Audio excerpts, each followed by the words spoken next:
It's time for our next unit, starting with Chapter 16 lecture. So this unit is really kind of a shift from the previous units. We're really shifting to now talking about specific pathogens that infect humans, and we break it up by chapter based on the body system, basically. So Chapter 16, we're starting with pathogens, microbes that infect the skin and also at the end the eyes.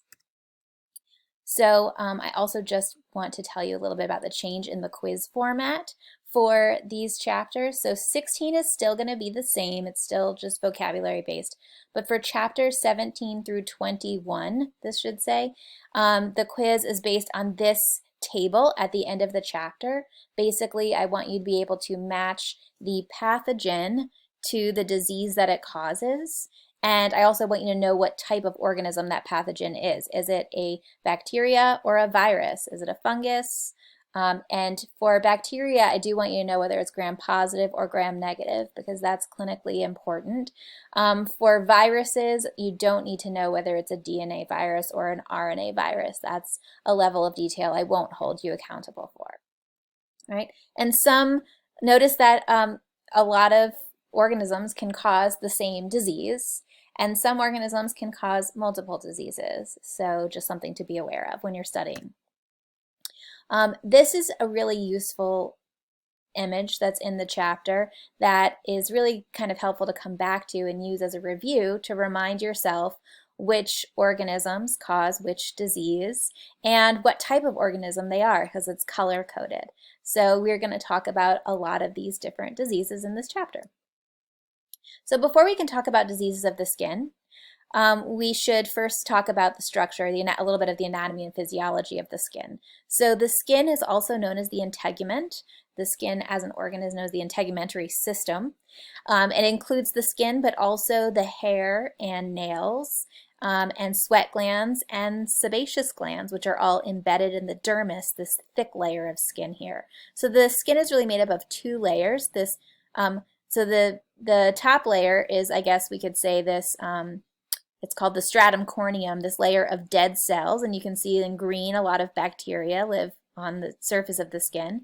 And that's really sort of a protective layer of just, it's basically like chainmail or something, just like this dead layer of armor on the surface of our bodies. And then the epithelium, which is in pink here, these are the skin cells. The basement membrane of those contain stem cells, skin stem cells, that repopulate the skin. So the skin cells are always sort of growing up in that layer of epithelium until they die, and then they form that dead layer, the stratum corneum.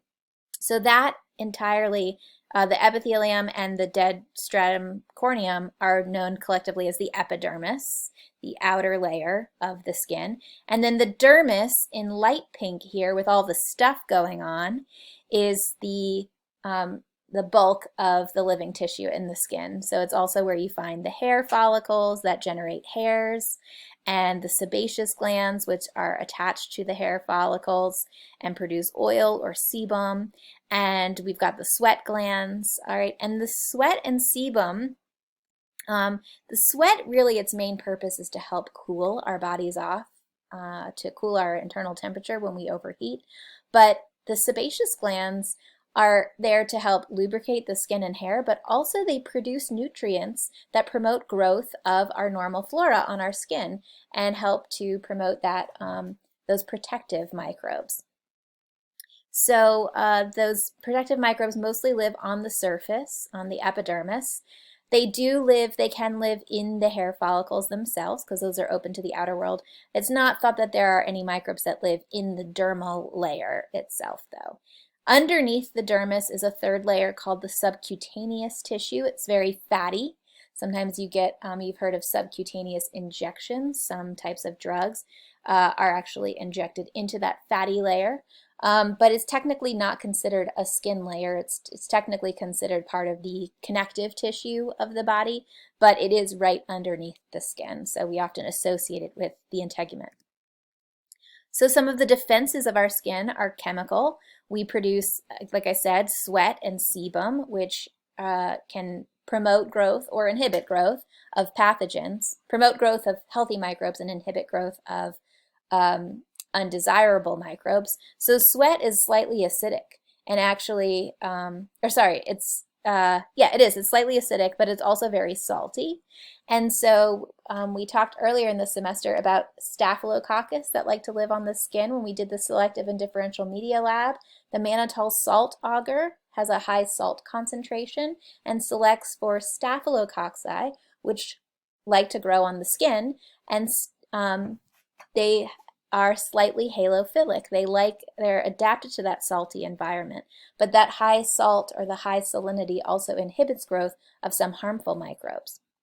We also produce different antimicrobial peptides or proteins and enzymes like lysozyme, which are secreted in sweat and tears and saliva and can help to kill unwanted bacteria. It breaks down the peptidoglycan and cell walls of some bacteria.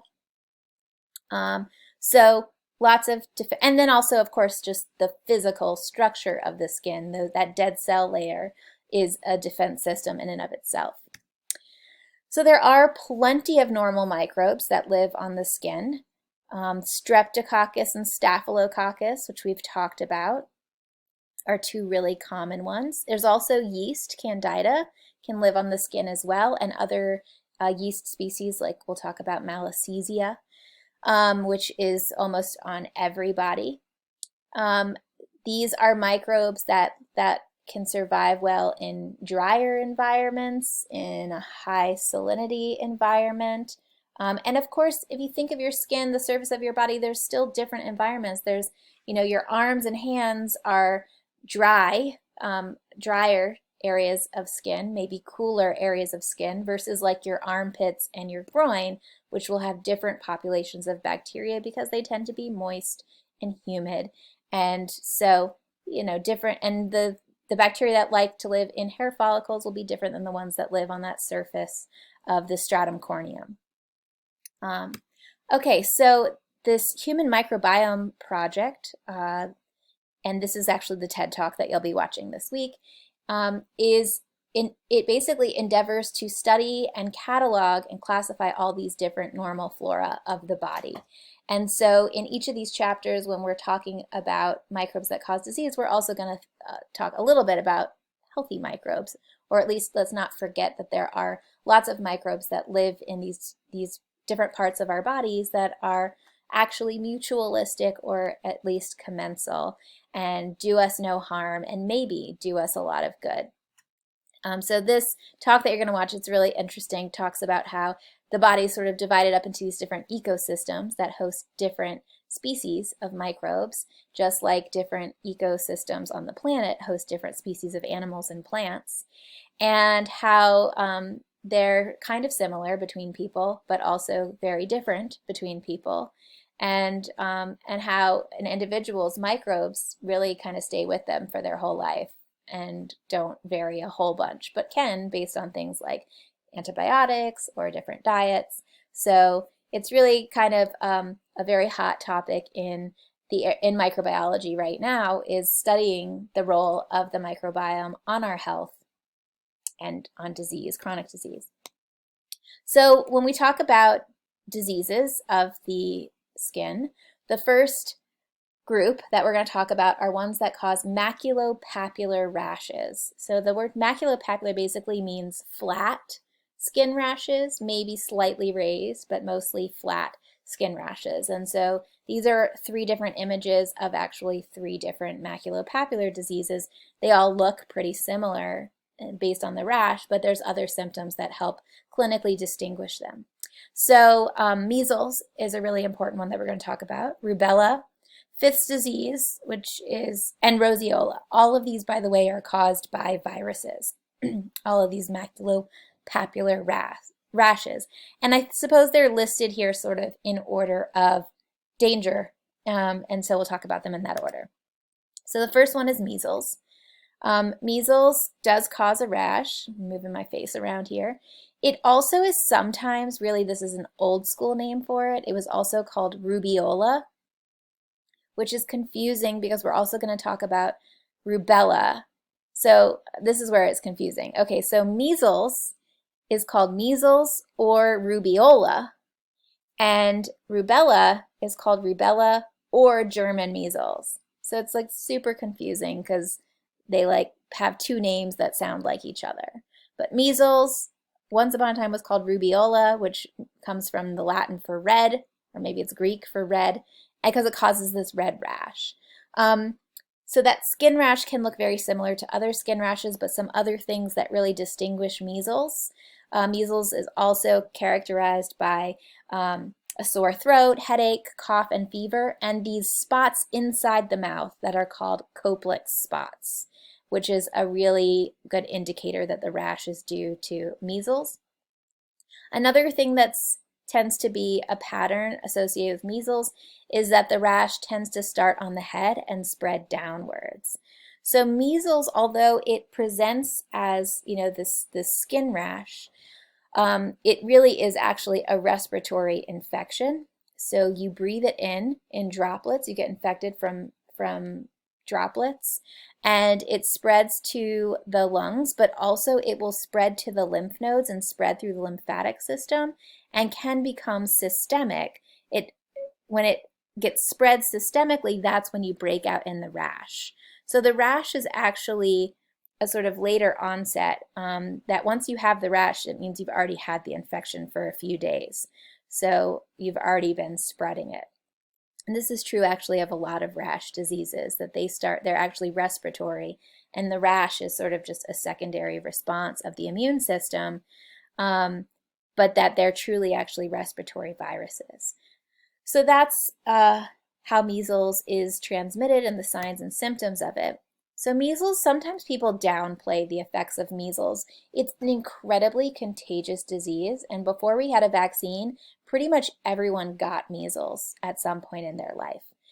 So it was a very common infection. So that means that a lot of people did recover from it, but also a lot of people did not recover from it. And there's a lot of, the most common sort of effect of measles as dangerous is secondary infections and complications of secondary infections. Really common are pneumonia and ear infections, and the ear infections can be so severe that they actually result in hearing loss. So there's even a lot of people around today who have hearing loss from measles infections as children. And the pneumonia, as we're seeing even with COVID-19, pneumonia can be fatal. It's very dangerous, and it's a fairly common side effect or complication of measles. 1 in 100 cases of measles will develop pneumonia. Also, 1 in 100 cases of measles can develop encephalitis, where the virus spreads to the brain and causes inflammation of the brain, which can cause permanent brain damage. All right, and then in a small subset, a rare occurrence with measles is subacute sclerosing panencephalitis, which is just usually abbreviated as SSPE. And this is a delayed response. So you can have measles and get better, and then like 2 or 5 years later, you suffer from SSPE and you die. It's always fatal. It's 100% fatal. And we still don't understand, we don't know how to predict which people will develop it. So people who don't vaccinate their kids and let their kids get measles are really running a gamble. They have no idea if their kid survives, whether they're going to be okay even years later, because years later they could still suffer from this sequelae. So there's no treatment for measles. We don't have an effective drug to treat the measles virus. All we can do is treat the symptoms, try to treat the fever, treat the pneumonia, but there's no way to actually cure from the virus itself. There is a really effective preventive tool, and that is the vaccine.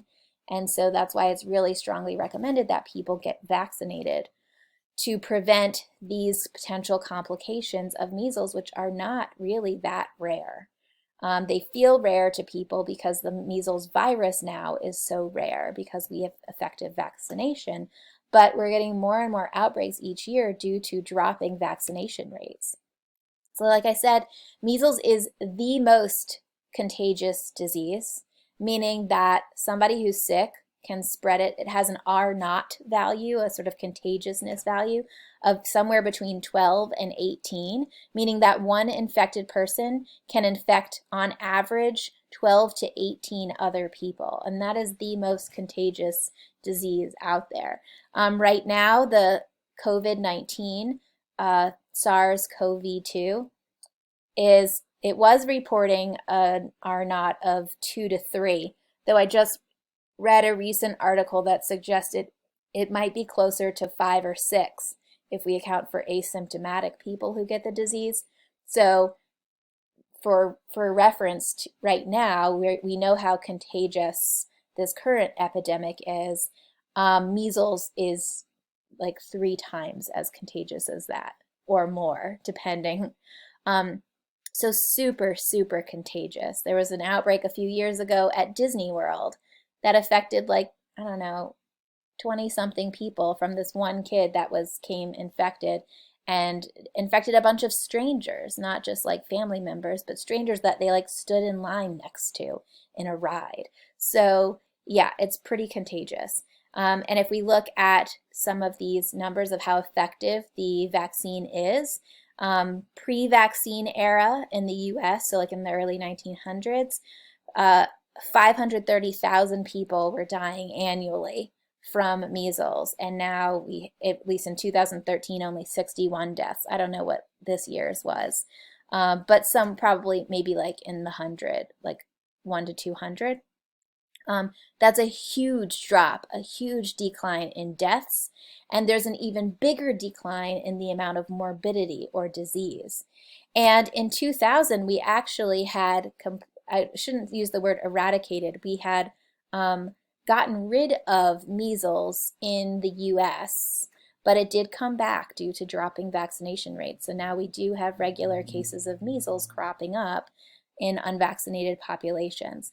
Now, people who have been vaccinated can also catch the measles. It's just much less likely that they will. And if they do get it, they often get a much less severe case of it because of some of the immunity they have from the vaccine. So that's measles. Measles itself is a dangerous virus for anyone who gets it, any age really. Rubella, which is also known as German measles, which is confusing. Rubella is my preferred term for it. It causes a red rash. Rubella, rubies are red, okay, so it means red. It's really a minor disease in people who get rubella. It's like just a rash disease and like with a cold, and it's really not harmful, except to fetuses. It is deadly to fetuses. So the big problem with rubella, the big risk, is pregnant women getting it, because if pregnant women get rubella, it can basically cause severe birth defects or miscarriage with a pretty high rate. It's very teratogenic. So it's not really a concern if your baby gets it, if you're a toddler, if your child, if your grandma gets rubella, not a problem. It's a problem specifically for pregnant women, for the fetus of pregnant women. So this postnatal rubella means anyone who's been born already, all right? It's a pretty mild, self-limiting, gets better on its own disease, but congenital rubella, those who are pregnant, it's teratogenic, and it causes severe birth defects, severe microcephaly or small brain, so it causes brain damage, basically. It can cause heart problems. It can cause miscarriage. So, and at a very high percent rate. So it's one of the first things that pregnant women will get checked for. They get checked for their rubella titers to make sure they have immunity to rubella, so that they can feel confident that the mother will not get a rubella infection that will risk the child. So how is rubella transmitted? It's transmitted through respiratory secretions, actually a respiratory virus. And it is not terribly contagious, so usually just gets transmitted between close contacts. And it's super well controlled in the US. There's very, very few cases per year because of vaccination and also because of herd immunity. So anyone who has gotten the MMR vaccine hopefully is protected from rubella. And although we get a lot of little outbreaks of measles, that's because measles is so contagious. So one case can spread very much in a community, whereas rubella one case does not spread very much. You might get a couple of cases from that. So, and then even then, as long as it's not in a pregnant woman, you're pretty safe. So it's really a disease that pregnant women need to be concerned about, but no one else really has to worry too much. So how do we diagnose these two infections? Well, part of it's going to be based on clinical presentation, the rash. If you have those Koplik spots in the mouth, that's a good clinical indication right there that you have measles. They will also often do some lab diagnostics looking for antibodies that you're producing to these viruses. They're going to look for IgM antibodies because IgM antibodies are the ones you make the first time you're infected with something. All right, if you have IgG, that could be from a previous infection or from a vaccination. So IgM antibodies to measles or rubella is really indicative that you are infected now, that you're mounting an immune response now. IgG could be from a previous exposure, so they look at that to determine immunity. So rubella is going to, because it's so mild as a disease, it a lot of times looks a lot like these other rash diseases we're going to talk about, Roseola and Fifth disease. And so they will check, like if they know that somebody has not been vaccinated for MMR, then they're definitely going to want to check that that rash disease is not rubella.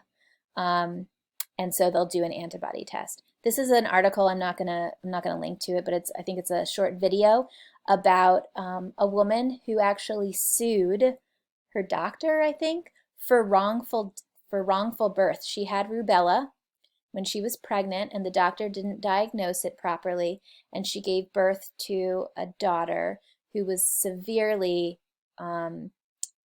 had severe birth defects and is an adult now and has lived in a home for most of her life because she just has really severe defects, but also like pain, like she struggles with chronic pain, and it's just been a really painful life for her daughter and for her watching her daughter grow up. So, you know, with so many defects from that rubella. So she actually sued her doctor because she believes that her daughter should not have been allowed to be born, that it was wrong to allow a life so painful to occur, that it would have been more humane and moral for her to have aborted than to let her daughter live the life that she's had, which is kind of interesting. Now there's actually legal precedent for that. You can apparently actually sue doctors for misdiagnosing rubella. All right, so Fifth disease is the third rash disease. It's also called erythema infectiosum, but most commonly is called Fifth disease. A classic sign of Fifth disease is this slapped cheek appearance of rosiness of the cheeks, which you can see in both of these pictures here. It's also characterized by a rash over the body. It's fairly common in childhood. It's very contagious, so most kids get it at some point. They may or may not present with the rash. So they may be somewhat asymptomatic and you may not even know that your kid has had it. But it's very mild. It gets better on its own. I think worrying thing is when your kid has a red rash, that's worrying because you don't know which rash it is. Is it measles? Is it rubella? Is it Fifth disease? So usually it's Fifth disease, and that's not something to worry about, but it's definitely something that doctors want to run through that differential, make sure that it is Fifth disease and not measles or rubella.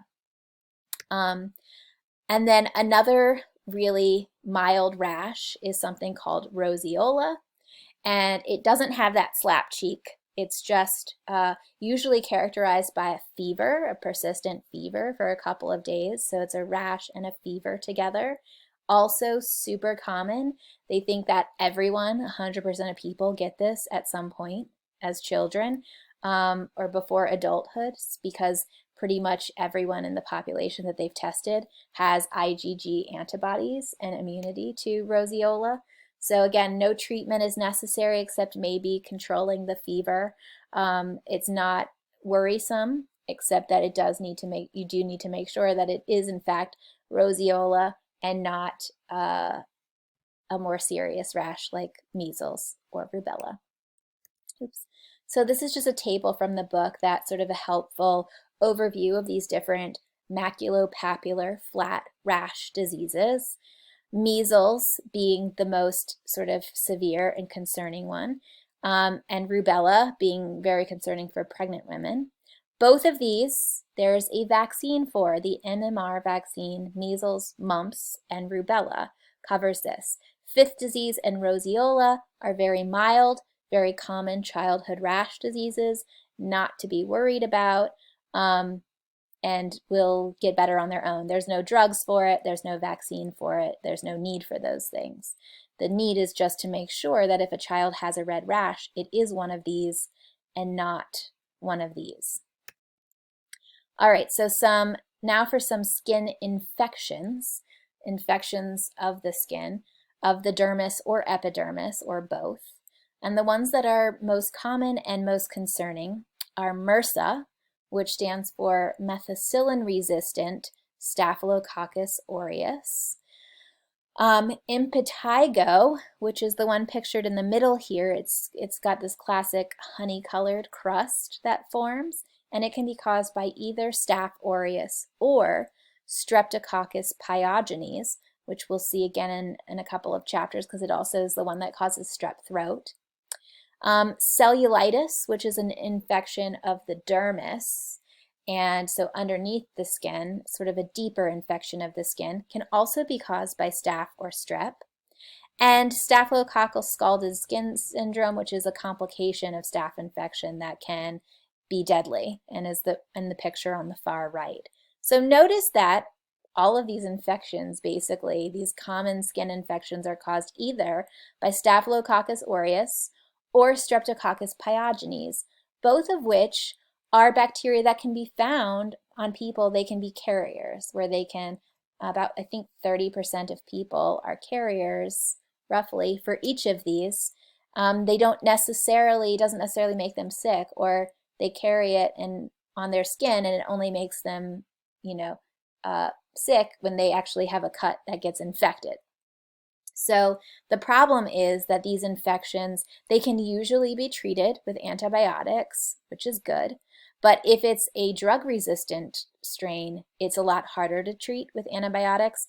And if these infections are not treated, they can actually progress to septicemia, where the infection spreads to the blood, and then it can become deadly. So a simple skin infection can kill you in some cases. So let's talk about MRSA. MRSA is becoming a bigger and bigger problem in healthcare.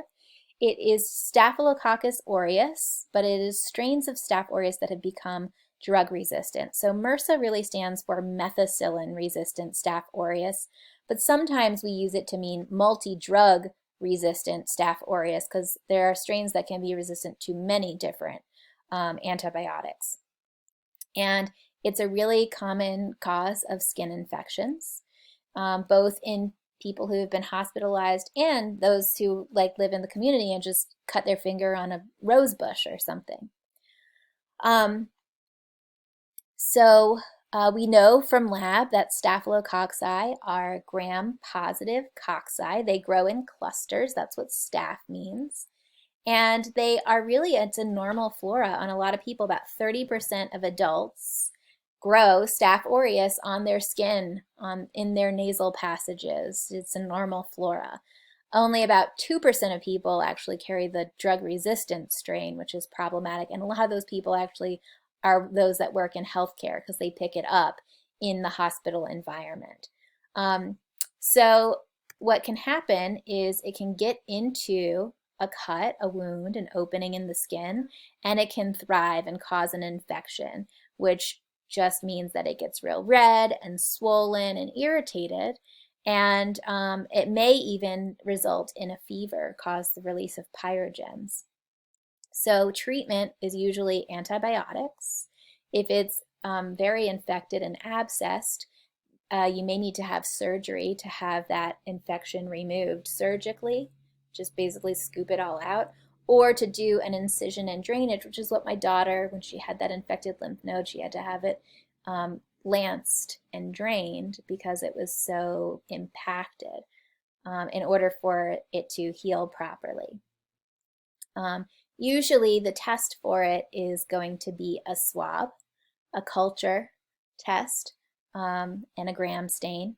They can do other tests as well, but that's the most common way to diagnose it. And then of course like a Kirby-Bauer antibiotic sensitivity test to determine whether it's what I call vanilla staph or if it's MRSA.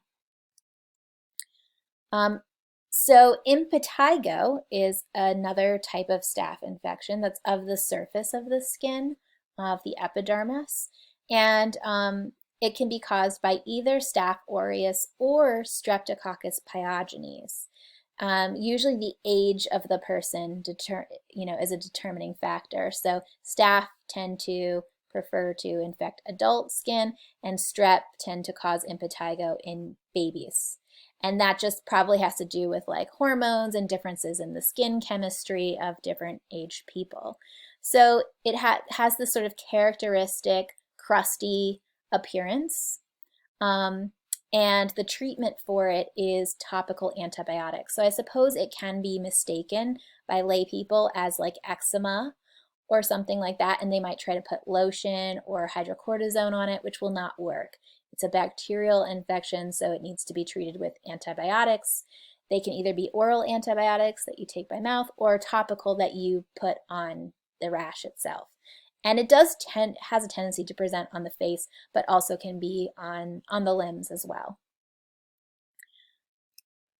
Cellulitis is a sort of deeper infection of the skin, so it's bacteria getting into beyond the epidermis and into the dermal tissue, that deeper layer of skin, or even into the subcutaneous tissue underneath the skin. And so the outer part of the skin often just looks red and swollen. There's not necessarily a wound that you can see.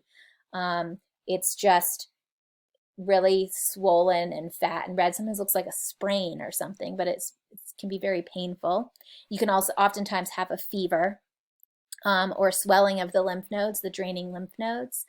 And that is a more dangerous type of infection because if it's in the dermis, the bacteria is already that much closer to getting access into the blood and causing septicemia. So it's really important to treat cellulitis quickly. And a lot of times it can be done with oral antibiotics, but sometimes it actually has to be done with IV antibiotics. So the patient has to be admitted to the hospital for a couple of days for IV antibiotic treatment to make sure that the antibiotics get to that tissue.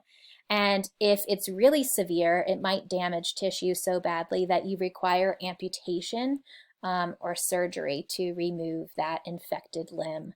So cellulitis, really important to take care of so that you don't have to have an amputation or die of septicemia. Still caused by those same two bacteria, most commonly Staphylococcus aureus or Streptococcus pyogenes. They just have a way of getting into broken skin and establishing themselves inside the skin in an inflammatory way. Now, staphylococcal scalded skin syndrome is pretty uncommon, but it's very deadly if it happens, and it has this characteristic sign. It kind of makes your skin look like it's been burned and it's peeling away the layers of skin. It actually causes it's due to a toxin that certain strains of Staph aureus produce, and it causes a separation of the skin layer. So the epidermis and the dermis become separated, so you get that burned, peeling kind of appearance.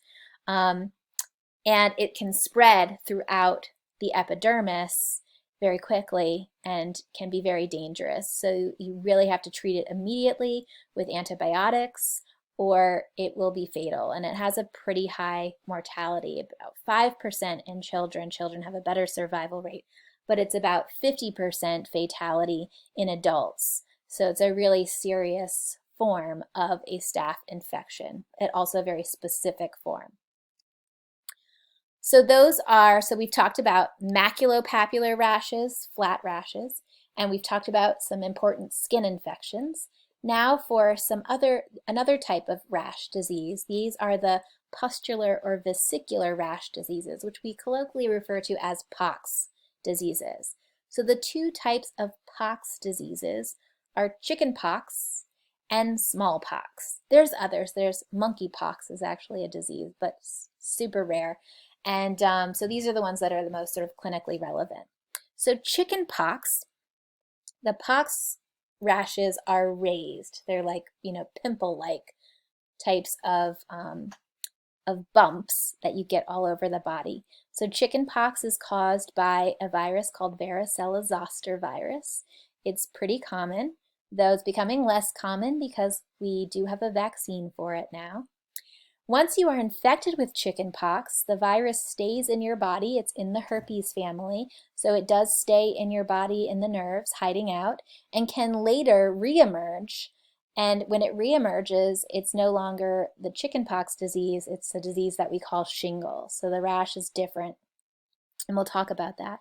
The other pox virus that's really important is smallpox. Now, smallpox has been eradicated, so we haven't seen it since the 1970s, but it still potentially, it exists in some like tubes in frozen vials in some labs around the world that still study it. So it had a really important role in history of infectious disease. So we'll still talk a little bit about smallpox, even though hopefully none of us will ever see it in our lifetimes, much less experience it. All right, so chickenpox and shingles caused by the same virus, the Varicella zoster virus, sometimes just called VZV. And it is in that herpes virus family, which means that it infects the skin, and then it infects the nerve cells in the dermis. It infects nerve cells, invades them, and goes and like travels through the nerve cell to the nerve root ganglion in the spinal cord, where it just lies dormant. And maybe it'll lie dormant for the rest of your life and you'll never see it again. Or maybe you'll go through a really stressful period and your immune system is impacted and sort of not on its game because of all the stress, and that can cause the virus to basically have an opportunity to pop back out again. So it'll travel back down that nerve, and you'll get inflammation of the skin again. So shingles is a different disease presentation than chickenpox. In chickenpox, you get a fever, and it's a respiratory virus. You catch it actually, you can catch it through respiratory droplets, someone with chickenpox coughing, but also you can catch it from those skin lesions.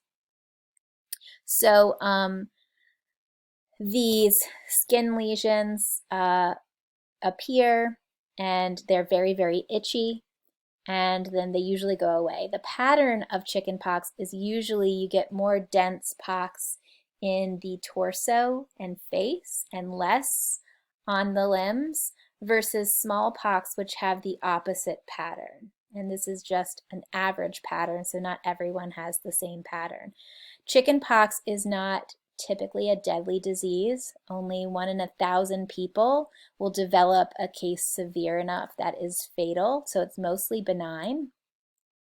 But one of the reasons that we have a vaccine for it is not so much the fatality, but because of the morbidity of shingles.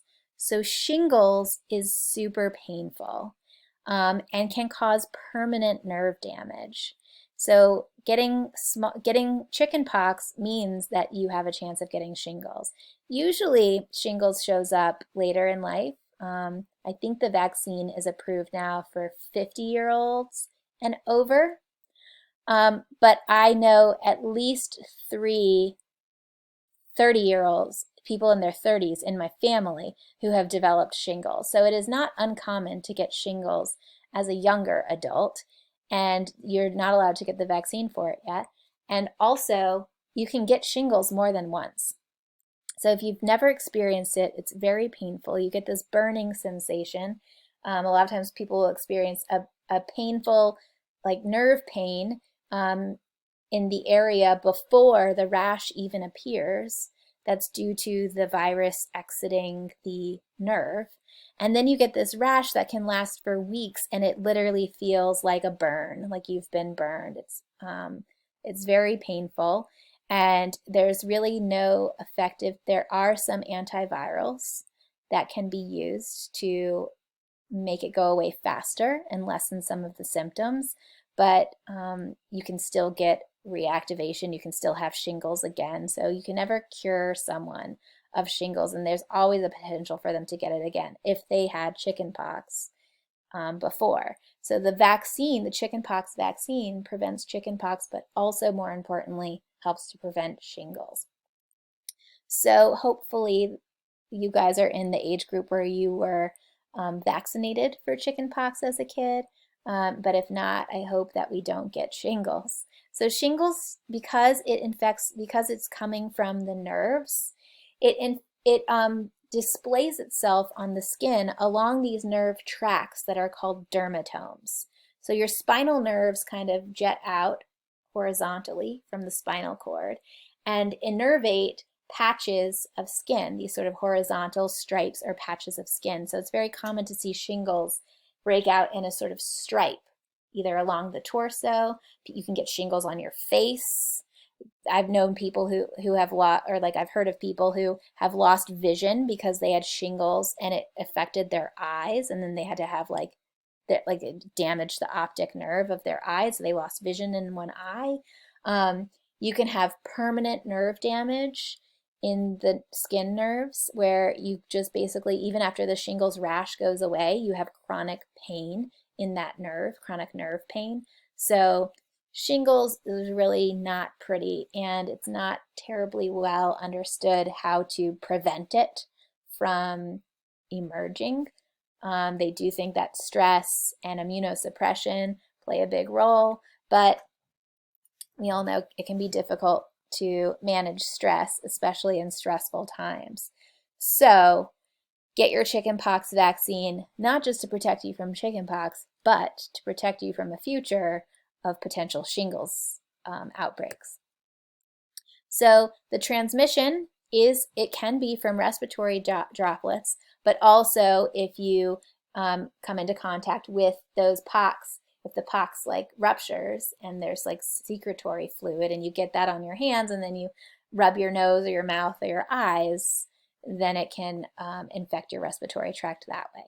So it does enter through the respiratory tract, go to the bloodstream, and spread to the skin. And then it manifests in the skin and can infect the nerves, which is how it stays in your body forever. So if it's uncomplicated, it will get better on its own. It's self-limiting. But there is an antiviral that can be used to treat both chickenpox and shingles. It's called acyclovir. And it's a drug that's really effective. It's fairly effective against herpes viruses, the herpes virus family. So that includes varicella zoster, but also herpes simplex virus, which causes cold sores and genital ulcers, and also some other viruses as well. Epstein-Barr virus, which causes mono, can help with that. It's not as effective as antibiotics are for bacteria, but it does help. It definitely shortens the time frame of the disease. So that permanent nerve damage I was talking about is called post-herpetic neuralgia. So it's inflammation of the nerves that you get that can last for several months or even years, even after shingles goes away. So shingles is no joke. The other type of pox disease is smallpox, and the virus that causes smallpox is variola virus. And one of the early forms of vaccination, even back in 500 BC or something, people would do this thing that they called variolation, where they would take someone with smallpox and pop one of the pox and take that ooze and rub it, and take a healthy person, make a little incision in their skin, and then rub that smallpox ooze into the incision. So it was a form of vaccination before they even knew what vaccinating was. They just knew that if you did this, then that other person would likely get smallpox, but hopefully a lesser extent of the disease. If they survived variolation, then they were immune, but a lot of them didn't survive variolation because really all you were doing was just smallpox parties and infecting everyone. So the first effective vaccine was against smallpox, and it started with Edward Jenner, who developed the vaccine in 1796, which was more than 200 years ago. And throughout those 200 years, there was a worldwide campaign to vaccinate everyone against smallpox, and it was successful in actually eradicating smallpox, which is really an ancient infection that has been recorded since 10,000 BC in their Egyptian texts. There's evidence that smallpox was around in ancient Egypt. So it's really been an ancient virus. It was around for centuries before someone came up with a vaccine. And the first vaccine ever was for smallpox. And within 200 years, after existing for thousands of years, within 200 years, we were able to eradicate it through vaccination. So the last case in the world was in 1977. And so we stopped the routine vaccination with smallpox, though we did bring back some vaccination, the smallpox vaccine, to certain populations because there was a fear of it being used as a bioterrorism agent. So again, it does exist in test tubes around the world. So people who are researching it or people who are in the military will get a smallpox vaccination. And the smallpox vaccine we use is essentially the same one that Jenner created 200 years ago. It does not contain the variola virus, which is just too virulent to even turn into a vaccine. It contains the cowpox virus, vaccinia virus. So that's where the word vaccine actually comes from. Vacca means cow. Vaccinia is cowpox. So that's what's actually in the smallpox vaccine. So the forms of smallpox, there's variola major and variola minor, and major is the more virulent form, and it can cause really severe disease, which causes basically sepsis and like a coagulation or clotting in the blood. This is, oops, my picture is covering up some of my words here. So the rash develops the smallpox lesions have a very characteristic shape. They have a little dimple in the middle. So that's very different than the chickenpox lesions. So the sort of shape of the lesion would distinguish them from something like chickenpox. But also that pattern. They tend to be more on the limbs and face than on the trunk. So the spread of smallpox, and it's very contagious. I want to say it has an R0, that contagiousness value of something like 7 or 8. So it was very easy to transmit. It could be transmitted through respiratory droplets, but also through lesions, secretions from those lesions when they popped. It could be transmitted on clothing and sheets and linens that were contaminated from a patient. In fact, some of the early cases of biological warfare, we know of are like Europeans gifting blankets that were from smallpox patients to Native Americans in order to purposely infect them with smallpox. And smallpox decimated Native American populations during early colonization because they had no immunity. There really was no smallpox in North America before the Europeans arrived. It was raging in Europe and Asia for centuries, but it had not made it to the Americas because, you know, there were no planes and ships. There wasn't global travel like there is today for diseases to spread to continents where no one had been. So that the vaccine, again, is made out of vaccinia virus, which is cowpox virus. So it's not actually made out of variola, the smallpox virus. And there's no treatment for it. If somebody were to get it, there's no treatment. There's only vaccine prevention, which is kind of a theme with viruses. We don't have great viral drugs. Really, the best course of action for viruses is vaccines, which is also sort of the situation with coronavirus right now. There's a lot of research going into making a vaccine That's ultimately what we're hoping to use to cure and prevent coronavirus spread. But in the meantime, there's also people who are looking for drugs that can help survival rates until we get to the vaccine, but the ultimate goal is to have a vaccine. So this is just a summary of those two different types of pox rashes, the raised rashes, chickenpox, which is still fairly common, but less and less so as we vaccinate. I learned recently, though, that chickenpox vaccination is standard on schedule in the US. So all kids, it's on the standard vaccination schedule for kids in the US, but it's not worldwide, including in the UK. So it's not a standard vaccine in the UK. They decided not to put it on their schedule because I guess they decided that chickenpox is not deadly enough and shingles is not concerning enough to require vaccination. And when you require vaccination, then the government has to pay for it. So I think it's a cost benefit thing. It doesn't cost them that much in healthcare, so they don't want to pay for the vaccine. Whereas here, it is required, which is good because nobody wants shingles. Smallpox is eradicated, doesn't exist anymore, but if it were to reappear, this is what it would look like, and you'd have these dimpled pox marks. And it's much more dangerous, much more deadly than chickenpox. All right, some other types of skin infections. These cause large lesions, like almost like crater-like lesions to form.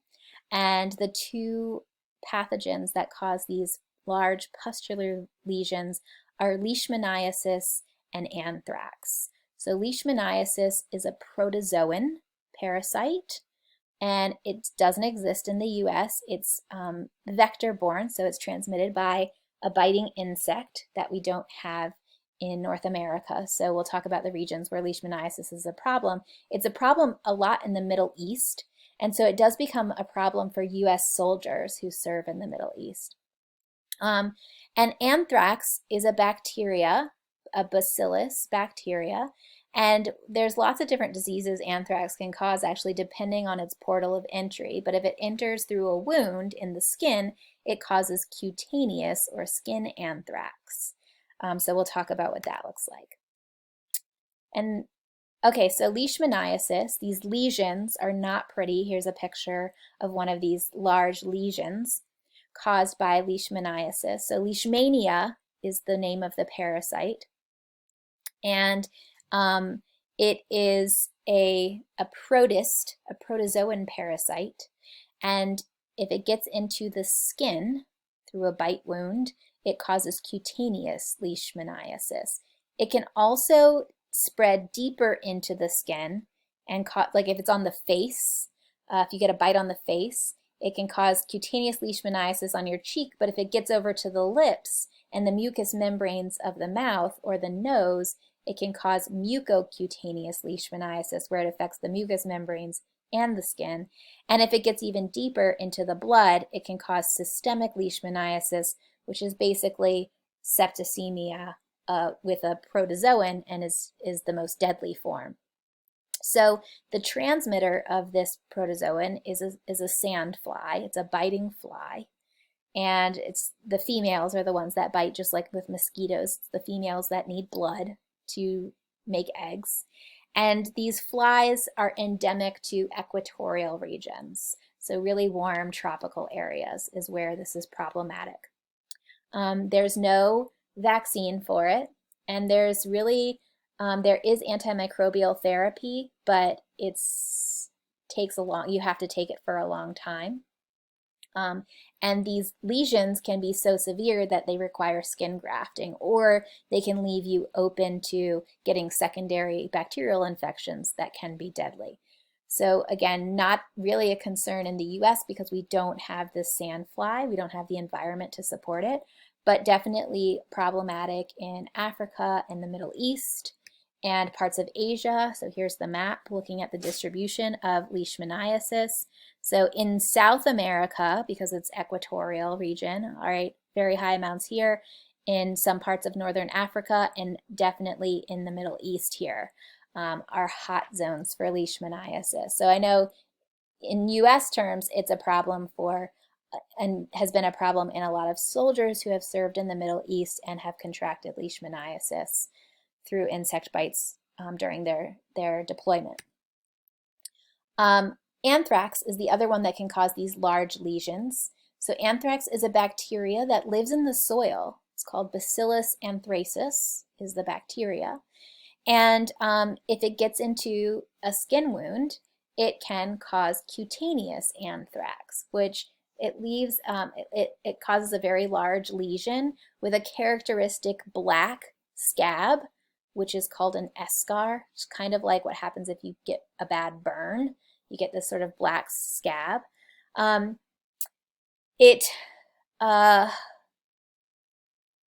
common population that picks this up, I mean, farmers can get it from working in the soil, but also people who work with animal hides.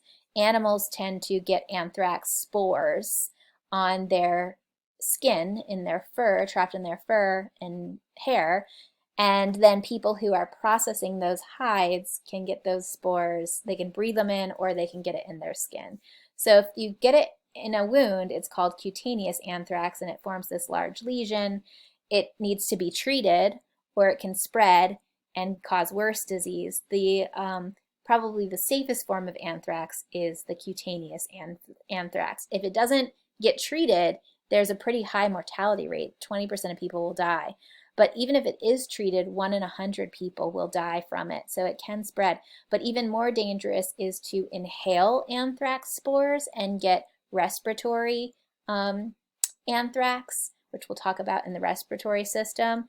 And then also, if you ingest it, you can get gastrointestinal anthrax. So anthrax can cause a lot of different types of infections depending on its portal of entry. But in this chapter, since we're talking about skin, we're talking about the disease it causes cutaneously, which causes that characteristic sort of black scar. There is a vaccine for anthrax, and a lot of animal workers will get that vaccine, like veterinarians, but it's definitely not given to everyone. I think it is given also to military members, again, with anthrax being a potential bioterrorism agent. But it's not really recommended for, lay people. So if you get this kind of infection, definitely go to your doctor and get it treated with antibiotics. So this is just a table showing you the comparison of the two. Leishmaniasis tends to cause these really large lesions. Bacillus or cutaneous anthrax can also cause relatively large lesions with that characteristic black scab.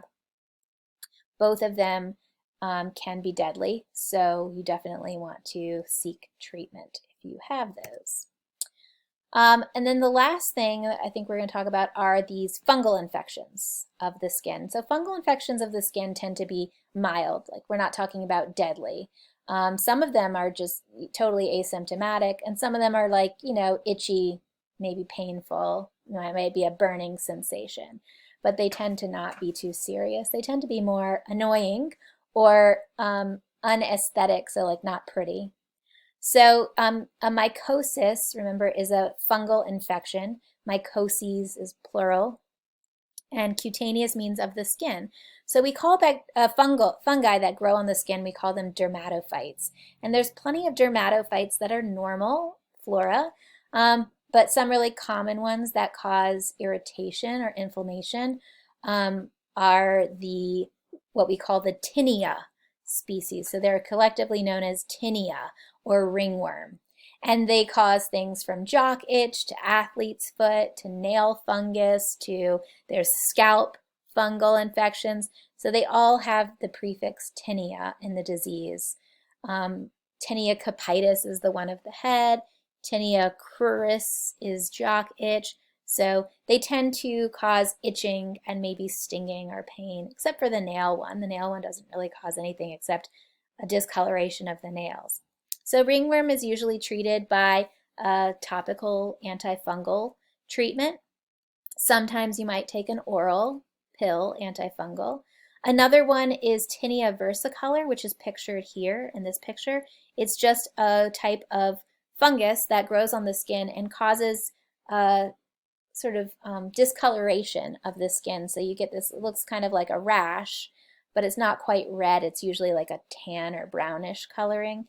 And pretty much everyone has this fungus, Malassezia, but not everyone has that rash-like presentation of it. Not everyone you can see it. But if you can see it and you don't like the way it looks, you can treat it with antifungals. So now for just reviewing some of the virulence factors for some of these skin pathogens. Staphylococcus aureus, one of the reasons it causes disease is it produces an enzyme called coagulase, which causes blood clotting, which is problematic. It can produce a toxin, an exfoliative toxin that causes the skin to separate. That's what happens in the staphylococcal scalded skin syndrome, where the dermis and the epidermis separate. And staph also produces super antigens, which are super stimulators of T cells. And so they basically cause a type of hyperinflammatory response. If you've heard of toxic shock syndrome, that used to be something people worried about with tampons. That's from a staph infection. Staph can cause toxic shock because of those super antigens it produces. Measles, one of its things that it does is it suppresses cell-mediated immunity, and that suppression can last actually for a long time, even after the measles virus is gone. We talked about measles being a cause of secondary immunodeficiency. It can leave you immunodeficient for several years afterwards. Rubella, it inhibits mitosis, which is why it's so problematic in developing fetuses, because it's really important for cells to divide during early development. That process is really fundamental. Less so in adults that are developed. You have, your tissues are repairing themselves through mitosis, but the body, for the most part, is done developing at that point. Herpes viruses, so Roseola is in the herpes family, even though it's super mild. Chickenpox, herpes simplex virus, which is actually kind of a skin infection, but it's also a genital infection, so we talk about it later in chapter 21 when we talk about genital infections. They have that ability to go latent in the nerves and then reactivate, so that's an important virulence factor for them. And then Bacillus anthracis, anthrax, can form endospores, and so it exists environmentally. It's hard to sort of sterilize things because of those endospores that are really resistant to drying out and stuff like that. So it doesn't form endospores in our body, but it forms endospores in the environment that we can then be exposed to. So when we diagnose skin disease, a lot of times it's just based simply on clinical presentation, on the shape of the rash, or with pox, there's really only one cause of pox these days, and that's chickenpox. So if there's a raised rash, it's probably chickenpox. If it's a flat rash, there's still ways, the Koplik spots in the mouth can indicate that it's measles, as well as other symptoms of cough and respiratory illness. If there's that slapped cheek appearance and fever, then that's a sign of Fifth's disease. So a lot of times just the exam, the physical exam, can determine the disease, but if you need to do additional tests, you can. A very common one is to do a culture and sensitivity, or CNS is what it's called in the medical world, which is where you take a swab and you culture it, and then you also look for antibiotic sensitivity, like a Kirby-Bauer assay. Another very common one is phenotypic evaluation, doing a gram stain and looking under the microscope. Is it gram-positive or gram-negative? Is it coccus or bacillus? And if you need to, though, there's also usually genetic testing or serology testing that can be done to diagnose some of these things, especially if you're trying to identify like MRSA. A classic test to distinguish staph from strep, because they're both gram-positive cocci, is a coagulase test. So coagulase is only produced by Staphylococcus. So if it's gram-positive and coagulase positive, then it's staph, not strep. There's also differential growth media that you can use to differentiate staph and strep from each other, like we did mannitol salt agar in lab to differentiate the two. So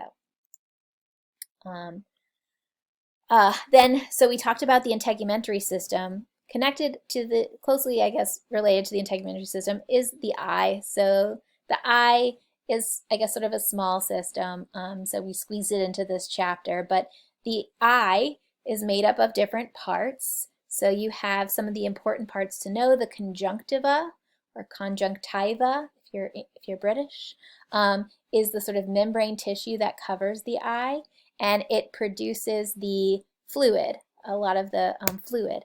The cornea is often called the windshield of the eye. It's like a hard glass almost that covers the surface of the eye and protects it from damage.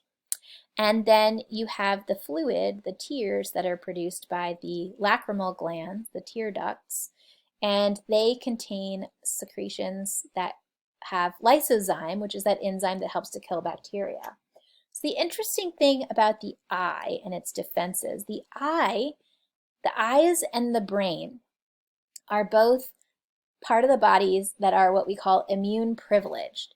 In other words, there's actually less immune cells, less white blood cells there, because one of the things the immune system does, of course, the innate immune system, it releases cytokines, which cause inflammation, redness, and swelling, and pain, right? Those things happening in the eye would really negatively affect us as a whole, as an organism. If you have a finger that's red and swollen, you can still get by pretty well. It's annoying, but it doesn't really affect your survivability. All right, but if your eye is swollen and red, it'll affect your vision and you won't be able to see. And then throughout evolution, our sense of sight is really important for our survival. So the eyes are very sensitive, so is the brain tissue. And so there's actually a minimal amount of innate immunity available there, because you don't want it to become inflamed, because you can very easily damage it with inflammation. So, so your eyes and your brain are what we call immune privileged. There's not actually a lot of innate immunity there because you don't want to use it to damage the eye itself. So lysozyme, the physical layers of the cornea and the eyelids and eyelashes help to prevent bacteria from getting in.